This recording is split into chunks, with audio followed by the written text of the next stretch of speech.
everyone, this is online session of class 12 and I am discussing chapter first electric charges and fields. Last lecture में हमने students ये numerical perform किया था और जो electric dipole moment के through अगर वो उसको किसी इलेक्ट्रिक फील्ड में रखते हैं तो वो कितना टॉर्क डेवलप करता है, उसमें कितना टॉर्क डेवलप होगा, ये हमने फाइंड आउट किया था और उसी पर बेस्ड ये न्यूमेरिकल था स्टूडेंट्स। ये हमने फाइंड आउट किया था tau equal to P E sine theta. ठीक है, आज इसका लास्ट टॉपिक स्टार्ट करेंगे और उससे रिलेटेड कुछ न्यूमेरिकल्स करेंगे और फिर नेक्स्ट लेक्चर में इलेक्ट्रिक फ्लक्स डिस्कस करेंगे। ठीक है, तो लास्ट लेक्चर है हमारा स्टूडेंट्स ये डाइपोल मोमेंट का। इसमें हम फाइंड आउट करेंगे अगर किसी डाइपोल को किसी इलेक्ट्रिक फील्ड में रखा जाता है तब उस पर कितनी पोटेंशियल एनर्जी उसमें स्टोर होगी। ठीक है, टॉपिक है हमारा अगर किसी डाइपोल को हम किसी इलेक्ट्रिक फील्ड में रखते हैं तब उसमें कितनी इलेक्ट्रिक पोटेंशियल एनर्जी स्टोर हो जाएगी। ठीक है, चलिए सबसे पहले डायग्राम ड्रॉ करते हैं।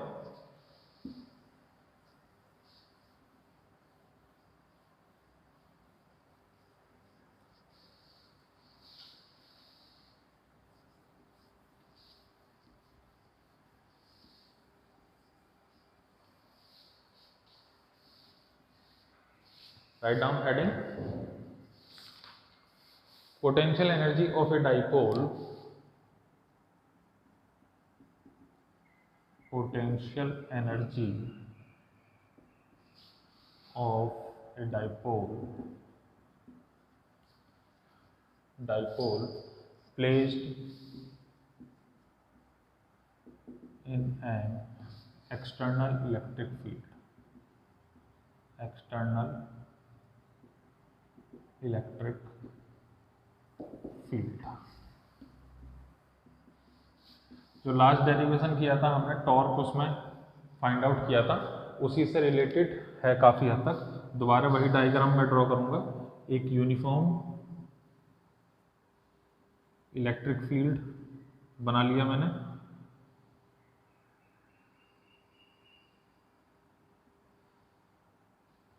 और यूनिफॉर्म इलेक्ट्रिक फील्ड में एक डाइपोल यहाँ पर मैंने इसको प्लेस कर दिया एट एन एंगल थीटा। यहाँ पर ये कितना एंगल बना रहा है, सपोज मान लीजिए थीटा एंगल बना रहा है। ठीक है, ये सपोज इसका सेंटर है, यहाँ से लेके यहाँ तक की जो डिस्टेंस है उसको ये बोल दिया, एंड यहाँ से लेके यहाँ तक distance A, total distance 2a, this is minus Q and this is plus Q. ठीक है, लास्ट लेक्चर में हमने इसमें टॉर्क डेवलप कर लिया था। अब इसमें मैं फाइंड आउट करूंगा कि इस इलेक्ट्रिक फील्ड की वजह से, ये जो यूनिफॉर्म इलेक्ट्रिक फील्ड है, इस फील्ड की वजह से इस डाइपोल में कितनी एनर्जी स्टोर हो जाएगी, कितनी पोटेंशियल एनर्जी अपने आप में कंटेन कर लेगी। ठीक है, तो इलेक्ट्रिक डाइपोल मोमेंट की जो डायरेक्शन होगी वो आपको पता है स्टूडेंट्स, हमेशा negative charge to positive charge हम लेते हैं। तो डाइपोल मोमेंट की जो डायरेक्शन है that is negative charge to positive charge. यहाँ पर है वेक्टर p। ठीक है, और थीटा क्या है, angle between vector p and vector e। ठीक है, p भी एक वेक्टर क्वांटिटी है और e भी एक वेक्टर क्वांटिटी है और थीटा इन दोनों के बीच में एंगल है। ठीक है, अब देखिए जो प्लस क्यू चार्ज है उस पर फोर्स लगेगा इलेक्ट्रिक फील्ड के डायरेक्शन में, that is F equal to q E, and इस पर फोर्स लगेगा इसके अपोजिट डायरेक्शन में F equal to q E. तो इस फोर्स की वजह से ये डाइपोल क्या होगा, ये डाइपोल रोटेट करने की कोशिश करेगा। ठीक है, सर्कुलरली रोटेट करने की कोशिश करेगा। ठीक, अब हम इसको क्या करेंगे, इसको रोटेट नहीं होने देंगे, इसको होल्ड करके रखेंगे। ठीक है, तो जब हम इसको होल्ड करके रखेंगे तो हमें क्या करना पड़ेगा, एक वर्क डन करना पड़ेगा। भाई कोई चीज़ रोटेट होने वाली है और हमने उसको रोक के रखा है तो हम उस पर कुछ ना कुछ वर्क डन कर रहे हैं। ठीक, तो वो वर्क डन इसमें क्या होगा, पोटेंशियल एनर्जी की तरह स्टोर हो जाएगा। ठीक है, वो वर्क डन इसमें पोटेंशियल एनर्जी की तरह स्टोर हो जाएगा। वही वर्क डन हमें फाइंड आउट करना है और वो वर्क डन किसके बराबर होगा, पोटेंशियल एनर्जी के। जितनी पोटेंशियल एनर्जी इस इलेक्ट्रिक डाइपोल में स्टोर हो जाएगी।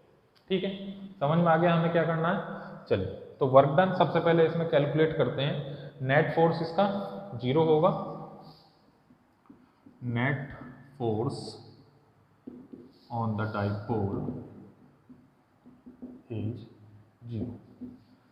नेट फोर्स 0 होगा, जिसकी वजह से ट्रांसलेटरी मोशन नहीं होगा, मोशन यहाँ पर कौन सा होगा, रोटेटरी मोशन होगा, ये रोटेट करेगा।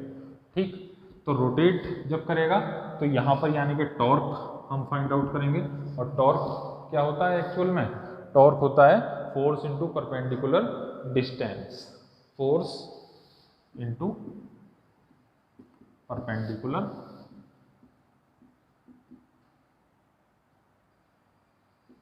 डिस्टेंस। ठीक, अब जब ये रोटेट कर रहा है तो इसको रोटेट नहीं होने देना है, इसको होल्ड करके रखना है। होल्ड करके जब हम रखेंगे तो हमें कुछ ना कुछ वर्क डन इसमें करना पड़ेगा। ठीक है, और वो वर्क डन क्या होगा, सपोज मान लीजिए इसको जब हमने होल्ड करके रखा तो ये थोड़ा सा क्या हुआ, थीटा एंगल मूव हो गया, इस पोजीशन में आ गया ये, सपोज मान लीजिए।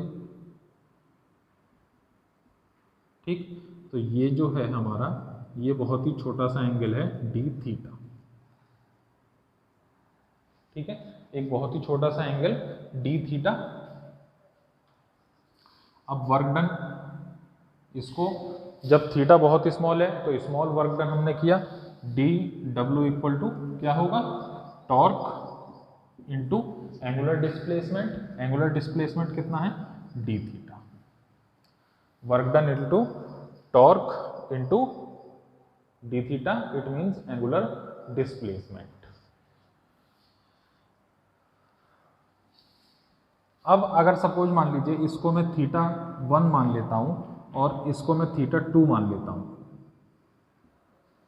इसको मैं थीटा 1 मान लिया और इसको मैंने थीटा 2 मान लिया, तो इसको मैंने कहां से कहां तक रोटेट किया, ये थीटा 1 से थीटा 2 तक।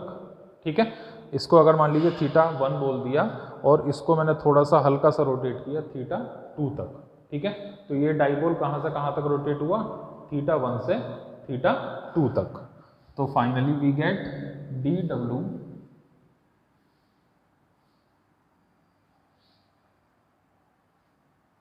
Total work done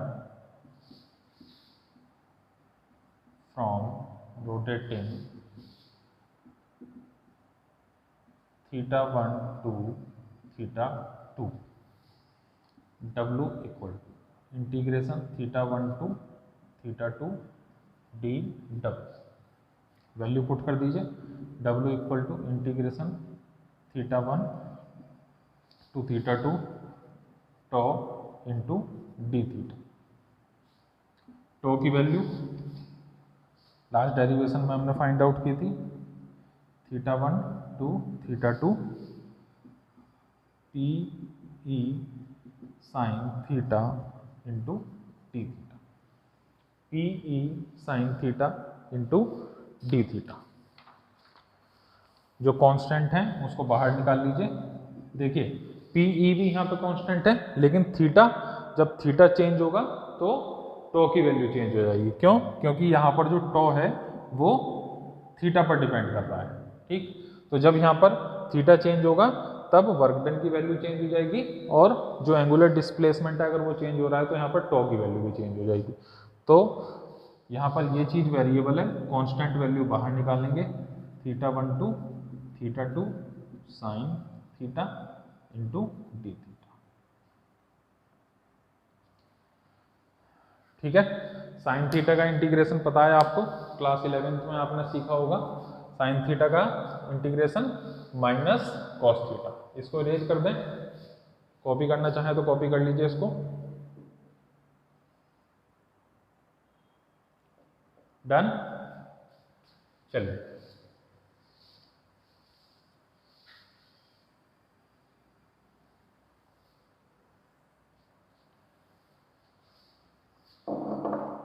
finally we get W equal to P E, यहाँ पे cos theta and lower limit theta 1 upper limit theta 2। Value put कर दीजिए, P E minus cos theta 2 and it is minus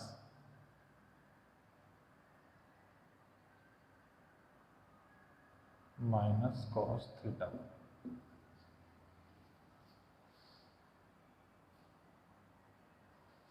ठीक है, finally we get W equal to PE minus cos theta 2 plus cos theta.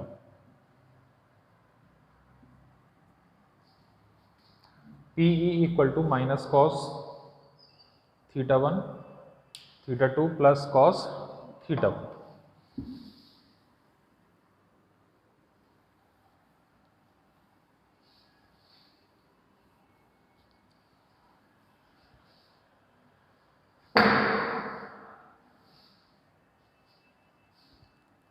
Now थोड़ा सा इसको और modify करेंगे।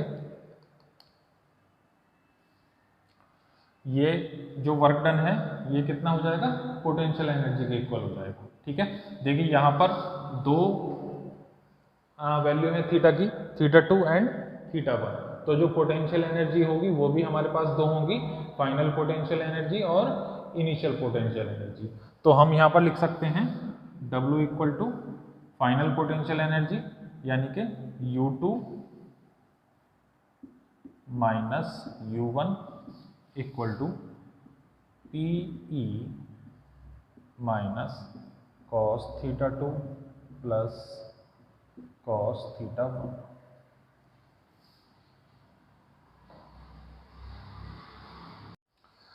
देखिए स्टूडेंट्स, यहाँ पर इसको हमने इस तरीके से मॉडिफाई करके लिख लिया U2 minus U1 equal to minus हमने बाहर ले लिया PE कॉस थीटा 2, ये वैल्यू पॉजिटिव हो जाएगी और ये वैल्यू हमारी नेगेटिव हो जाएगी क्योंकि माइनस PE हमने क्या किया है, बाहर ले लिया। ऑलराइट, अब देखिए इसमें जब हम इसको कंपेरिजन करेंगे तो U2 की value minus PE cos theta 2 and similarly U1 की value minus PE cos theta 1। ठीक है, तो यहाँ पर हम देख रहे हैं अगर 2 आ रहा है तो वैल्यू थीटा 2 और U1 आ रहा है तो वैल्यू थीटा 1। अब इसी तरीके से अगर मुझे एक फाइनल जनरल एक्सप्रेशन इसका फाइंड आउट करना है तब क्या होगा, U equal to minus PE cos theta. This is the final formula, U equal to minus PE cos theta. तो इस डाइपोल में, इस इलेक्ट्रिक डाइपोल में जो एनर्जी स्टोर होगी वो कितनी होगी, minus PE cos theta. P electric dipole moment, electric field and theta is the angle between dipole moment and electric field. Alright,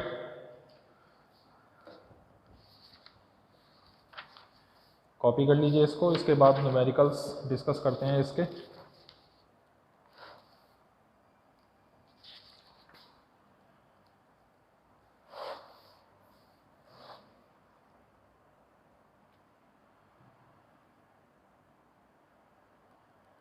Write down a numerical. Done.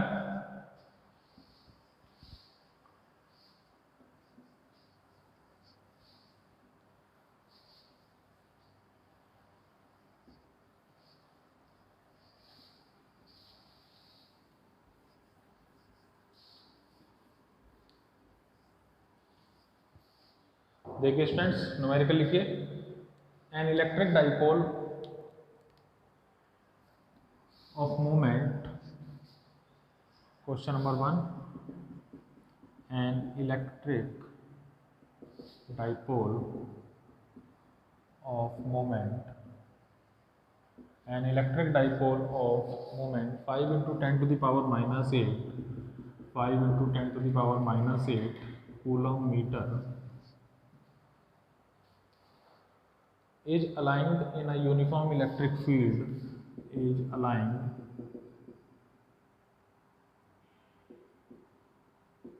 in a uniform electric field, uniform electric field of 1.44 into 10 to the power 4 Newton पर coulomb. Calculate potential energy of the dipole. Calculate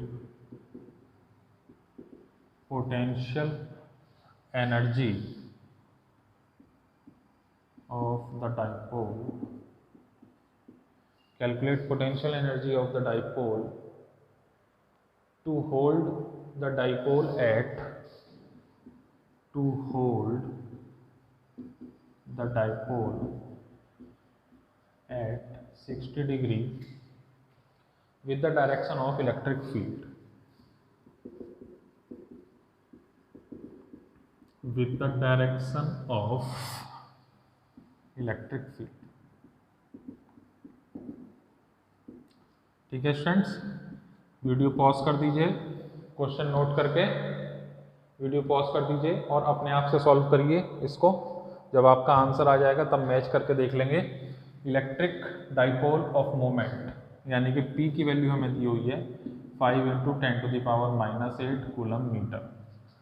A uniform electric field E हमें दिया हुआ है 1.44 × 10⁴ Newton पर coulomb. Calculate potential energy पूछी है of dipole to hold the dipole at 60 degree, theta equal to 60 degree with the direction of electric field. ठीक है, अब देखिए यहाँ पर फॉर्मूला अप्लाई करेंगे simple. Potential energy equal to PE cos θ2 minus cos θ1,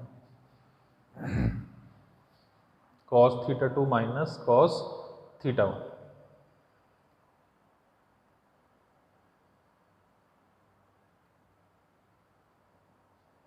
ठीक है, तो सबसे पहले जो पोजीशन है वो अलाइंड है यानी कि यूनिफॉर्म फील्ड की डायरेक्शन में रखा हुआ है, तो यहाँ पर θ1 की वैल्यू 0 रख देंगे। ठीक, अब उसको 60 डिग्री हमने होल्ड किया हुआ है तो θ2 की वैल्यू 60 डिग्री हो जाएगी और P डाइपोल मोमेंट हमें दिया हुआ है, इलेक्ट्रिक फील्ड हमें दिया हुआ है, पोटेंशियल एनर्जी बहुत इजीली यहाँ से कैलकुलेट कर सकते हैं। देखिए PE equal to 5 × 10⁻⁸ into 1.44 × 10⁴ cos 60 minus cos 0 minus 5 × 1.44 × 10⁻⁴ cos 60 की वैल्यू जो sin 30 की होती है that is 1/2 minus 1 minus 5 × 1.44 × 10⁻⁴ minus half. Value find out कर लीजिए सिंपल। फाइनल वैल्यू आ रही है 3.6 × 10⁻⁴ joule answer. 3.6 × 10⁻⁴ joule final answer.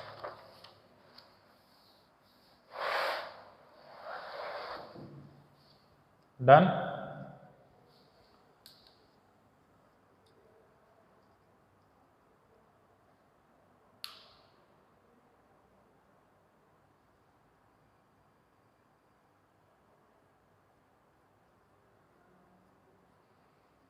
Clear है स्टूडेंट्स? चलिए एक लास्ट न्यूमेरिकल और करते हैं इससे related.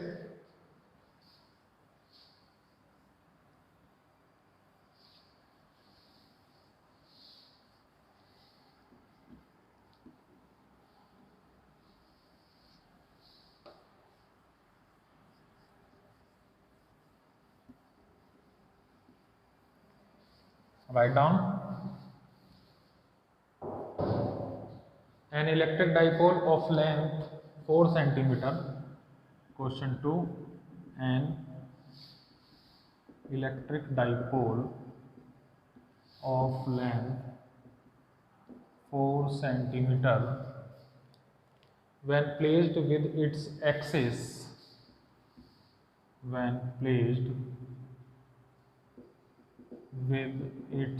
axis with its axis making an angle of 60 degree, making an angle of 60 degree with a uniform electric field, with a uniform electric field, experience a torque of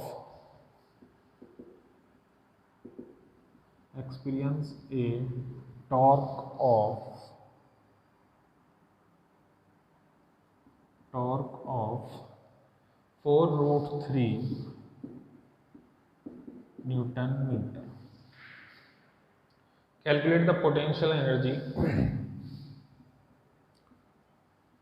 Calculate the potential energy if it has a charge. If it has a charge of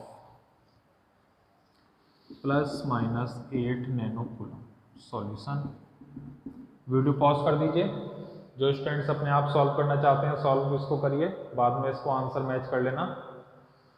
चलिए, length हमें दे रखी है 4 centimetre. It means 2a equal to 4 centimetre, that is 4 × 10⁻² metre. When plates with its axis making an angle of 60 degree. Theta की value हमें दी हुई है 60 degree. Uniform electric field experience a torque. Torque की value 4√3 newton metre. Calculate the potential energy. हमें calculate करनी है. Charge हमें दे रखा है ±8 नैनोकूलम. सारी वैल्यू हमने नोट कर ली. फॉर्मूला इसमें अप्लाई करेंगे पोटेंशियल एनर्जी का.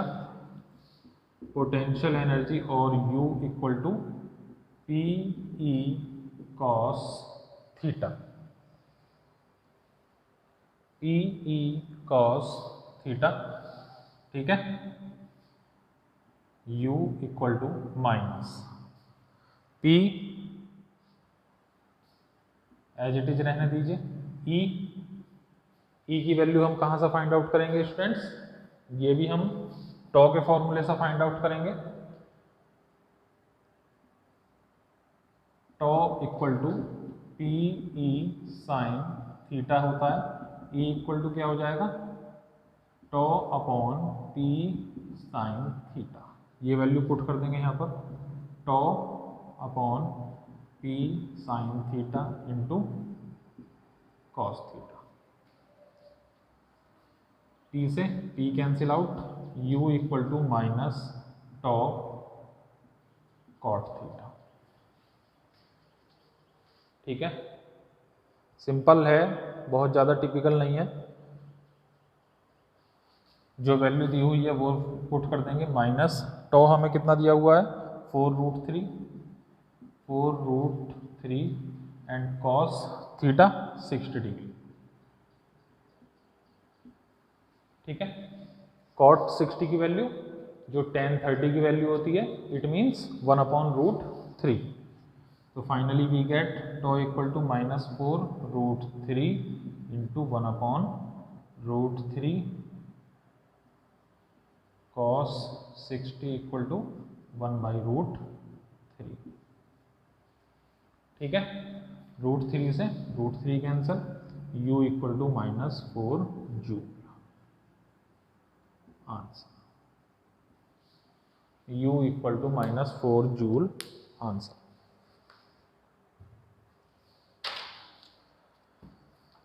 क्लियर है स्टूडेंट्स? ठीक है. आई होप ये आपको समझ में आ गया होगा.